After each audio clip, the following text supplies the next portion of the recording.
सांगलीमधील आटपाडीमध्ये भाजप आणि शिवसेनेमध्ये जोरदार राडा झालेला आहे।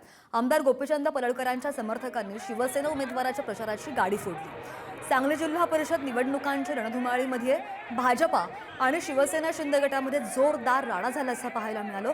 आमदार गोपीचंद पडळकर समर्थकांकडून शिंदेंच्या शिवसेनेच्या उमेदवाराच्या प्रचाराच्या गाडीची तोडफोड केली गेली आहे आणि आटपाडीमधील तालुक्यामधल्या विभूतवाडी इथं हा प्रकार घडल्याची माहिती आहे।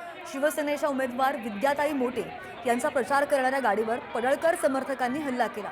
आटपाडीच्या निंबवडे जिल्हा परिषद गटामधून भाजपा आमदार गोपीचंद पडळकर यांच्या वहिनी माधवी पडळकर निवडणूक लढवतात, तर त्यांच्या विरोधात IRS अधिकारी सचिन मोटे यांच्या पत्नी विद्या मोटे निवडणूक लढवतात। या प्रचारादरम्यान विभूतवाडी इथं माधवी पडळकर यांची सभा सुरू असताना शिंदेंच्या शिवसेनेच्या उमेदवार विद्याताई मोटे यांच्या प्रचाराची फिरणारी गाडी आली आणि यावेळी पडळकर समर्थकांनी आवाजावर आक्षेप घेतला।